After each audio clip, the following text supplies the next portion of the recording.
नमस्कार दोस्तों, आप देख रहे हैं डार्क गली यूट्यूब चैनल। आज की कहानी में आगे बढ़ने से पहले खौफनाक और डरावनी कहानियाँ सुनने के लिए चैनल को अभी सब्सक्राइब करें। तो चलिए बढ़ते हैं आज की कहानी की ओर। खाना खाने के बाद मैं अपने कमरे में सोने गया ही था, तभी लाइट चली गई थी। लगभग 5 मिनट में ही मैं पसीने से पूरी तरह भीग गया था। मैंने मन ही मन बिजली विभाग वाले को गालियाँ देना शुरू कर दिया था। तभी मेरे दोस्त ने उठकर कमरे की खिड़की खोल दी ताकि कुछ हवा आ जाए।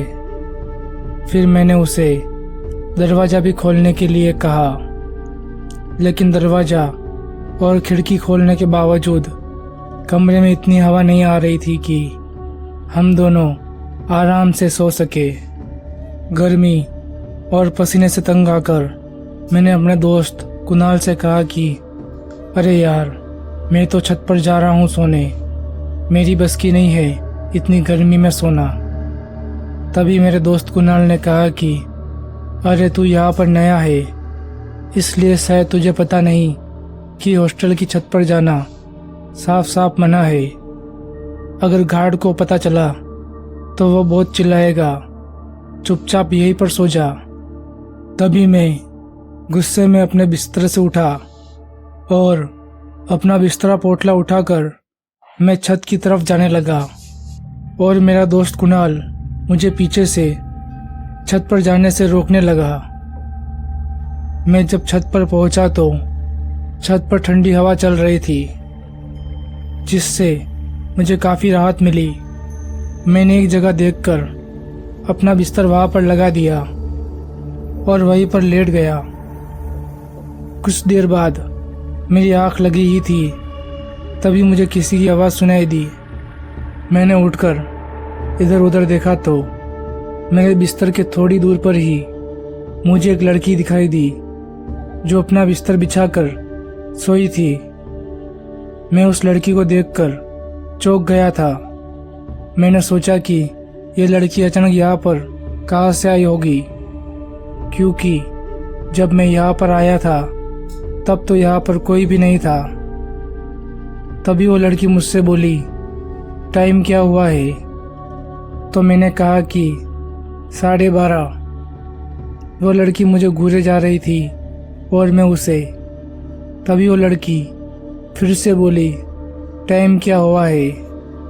तो मैंने फिर से कहा कि 12:30। इतना बोलकर मैंने करवट बदल दी और आंखें बंद कर दी। तभी उस लड़की ने फिर से पूछा, टाइम क्या हुआ है? मैंने अपनी आंखें खोली तो अब वो लड़की मेरे ठीक सामने लेटी हुई थी, जिस तरफ मैंने करवट बदली थी, और वो मुझे लगातार देखे जा रही थी। उसे दूसरी तरफ अचानक लेटे हुए देखकर अब मैं डरने लगा था। मैं समझ चुका था कि ये कोई इंसान नहीं है, अब इससे कैसे बचा जाए।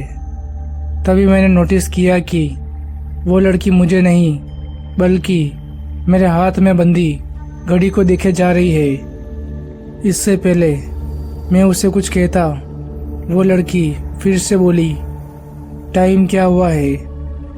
इतना सुनकर मैं समझ चुका था कि जरूर घड़ी से ही इसका कुछ संबंध है या फिर कुछ गड़बड़ है। मैंने फटाफट अपने हाथ से वो घड़ी उतारी और बिना टाइम बताए ही मैंने उस घड़ी को छत से नीचे फेंक दिया। मैंने जैसे ही उस घड़ी को नीचे फेंका, वो लड़की भी घड़ी के पीछे पीछे छत से नीचे कूद गई। मैं तुरंत वहां से उठा और अपना बिस्तर उठाकर सीधा अपने कमरे की तरफ भागने लगा। जब मैं कमरे में पहुंचा तो तब तक लाइट भी आ चुकी थी और मेरा दोस्त कुणाल आराम से सो रहा था। मैंने उसे उठाया और मुझे घबराया देखकर उसने वजह पूछी तो मैंने उसे सारी बात बताई। मेरी बात सुनकर उसने मुझे बहुत गालियाँ दी। फिर उसने मुझे बताया कि दरअसल अपने हॉस्टल की एक लड़की जब हॉस्टल से बाहर गई थी तब 3-4 लड़के उसका पीछा करने लगे और उसे बार बार टाइम पूछने लगे। लड़की ने गुस्से में आकर उन लड़कों को खरी खोटी सुना दी। उन लड़कों को यह सहन नहीं हुआ और उन्होंने उस लड़की का बलात्कार करके उसे जान से मार दिया। और उसके अगले ही दिन उन चारों लड़कों की लाशें हॉस्टल के छत से मिली। तब से हॉस्टल की छत पर जाना सख्त मना है ताकि किसी और के साथ ये दुर्घटना ना हो। वो लड़की आज भी लोगों को छत पर दिखाई देती है और उनसे टाइम पूछती है। तो दोस्तों, आज की कहानी में बस इतना ही। अगर ये कहानी आपको अच्छी लगी हो तो वीडियो को लाइक करें और चैनल को अभी सब्सक्राइब करें।